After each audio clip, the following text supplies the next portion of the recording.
اور اس کے لواحقین کہنے لگے ہمیں معلوم ہوا ہے کہ تمہارے آقا و مولا حضرت محمد مصطفیٰ صلی اللہ علیہ وآلہ وسلم بڑی بھلائی لایا ہے، کیا تمہارے پاس اس مجنون کے لیے بھی کوئی دوا ہے؟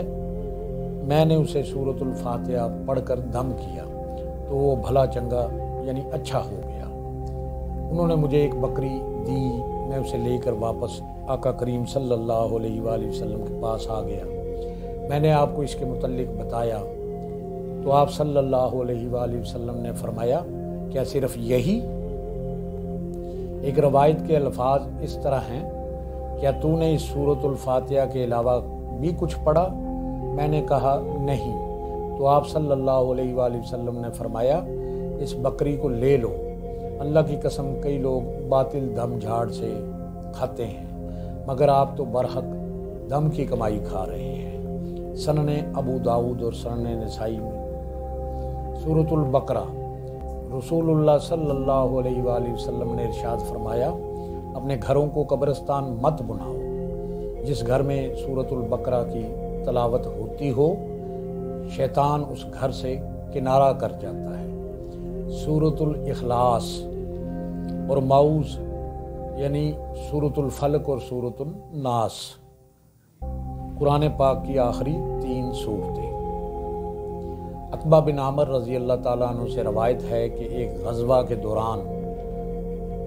رسول اکرم صلی اللہ علیہ وآلہ وسلم کی سواری کی نکیل تھامے میں چل رہا تھا اور رسول اکرم صلی اللہ علیہ وآلہ وسلم نے ہم صحابہ سے فرمایا عقبہ کہو، میں کان لگائے رہا۔ آپ نے فرمایا عقبہ کہو، میں کان لگائے رہا۔ آپ نے تیسری بار پھر فرمایا تو میں نے عرض کیا فدا کا ابی و امی یا رسول اللہ صلی اللہ علیہ وآلہ وسلم کیا کہوں؟ آپ نے فرمایا قل هو اللہ احد۔ آپ نے یہ سورت تلاوت فرمائی حتیٰ کہ اسے مکمل کر دیا اور پھر آپ نے قل اعوذ برب الفلق پڑھی حتیٰ کہ اسے بھی آپ صلی اللہ علیہ وآلہ وسلم نے مکمل کر دیا اور میں آقا کریم صلی اللہ علیہ وسلم کے ساتھ پڑھنے لگا حتیٰ کہ آپ صلی اللہ علیہ وآلہ وسلم نے اسے بھی مکمل کر دیا اور پھر آپ نے قل اعوذ برب الناس پڑھی، میں بھی آپ صلی اللہ علیہ وآلہ وسلم کے ساتھ پڑھنے لگا حتیٰ کہ آپ صلی اللہ علیہ وآلہ وسلم نے اسے بھی پورا پڑھ لیا۔ پھر آپ صلی اللہ علیہ وآلہ وسلم نے فرمایا ان صورتوں کے ساتھ پناہ پکڑنے کی مانند کبھی کسی نے پناہ نہیں پکڑی۔ سارا قرآن ہی شفا ہے۔ وہ صورتیں جن میں جنت کے وعدے اور دوزخ کی وعید کا تذکرہ اور اس میں جہنم کا ذکر آیا ہے، جن و شیاطین کا ذکر ملتا ہے، انہیں اللہ تعالیٰ کے حکم سے جب بھی کسی مبتلا شخص پر بطور دم پڑا جاتا ہے تو جنات کو تکلیف ہوتی ہے اور وہ چھوڑ کر بھاگ جاتے ہیں۔ اسی طرح قابل ذکر آیات مبارکہ درج ذیل ہیں، اس سے دم کیا جائے تو اللہ پاک شفا دیتا ہے۔ سورۃ البقرہ کی ابتدائی 4 آیات یعنی آیت نمبر 1 سے آیت نمبر 4 تک،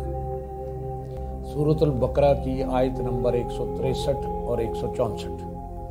آیت الکرسی اور اس کے بعد کی 2 آیات یعنی آیت نمبر 255، 256 اور 257، سورۃ البقرہ کی آخری 3 آیات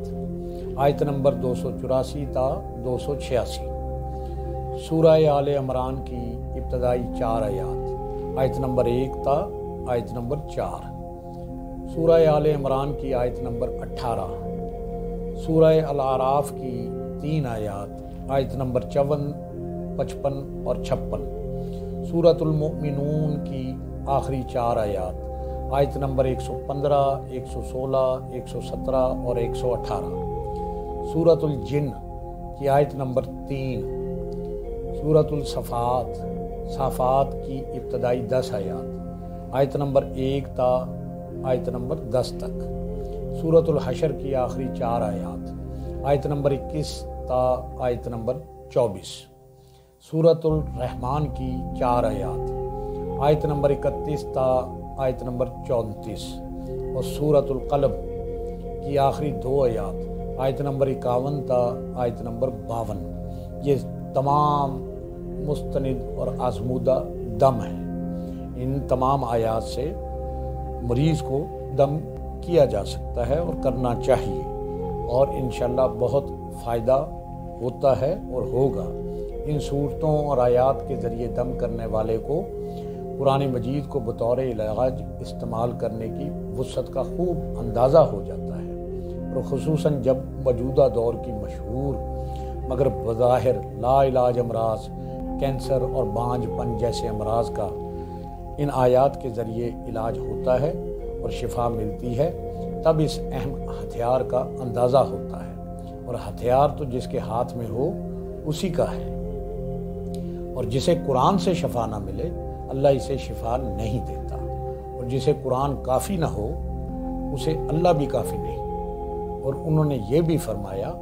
میرے ساتھ مکہ مکرمہ میں ایک ایسا وقت بھی گزرا کہ میں وہاں بیمار ہو گیا، اور اس وقت وہاں کوئی طبیب نہ تھا اور نہ ہی دوا۔ میں نے سورۃ الفاتحہ پڑھ کر خود ہی اپنا علاج شروع کر دیا، جس کے اثرات میں خود اپنے اندر محسوس کرنے لگا۔ میں آب زمزم کے پانی کا ایک گھونٹ لے کر اس پر متعدد بار سورۃ فاتحہ پڑھتا اور پھر اسے بسم اللہ پڑھ کر پی لیتا، چنانچہ اس سے اللہ تعالیٰ نے مجھے مکمل آرام اور شفا عطا فرما دی۔ اور پھر درد ہونے پر کئی مرتبہ میں یہی نسخہ دہراتا تو مجھے اس سے بے حد فائدہ ملتا۔ پھر میں ہر قسم کے درد کے مریض کو یہی نسخہ تجویز کر کے دینے لگا،